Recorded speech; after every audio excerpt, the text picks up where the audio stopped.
17 червня до служби порятунку надійшло повідомлення про пожежу на вулиці Скопенка, село Верблюшка Кам'янецької СТГ Кропивницького району. Прибувши за викликом, рятувальники виявили на місці події 3 травмованих, яких з опіками було передано працівникам швидкої медичної допомоги. Також було встановлено, що у будівлі горить стеля, пошкоджено газову плиту, 2 газові балони, підлогу та стіни.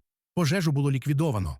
Для її ліквідації було залучено 5 чоловік особового складу та 1 одиниця техніки 27-ї пожежно-рятувальної частини. Причина пожежі встановлюється.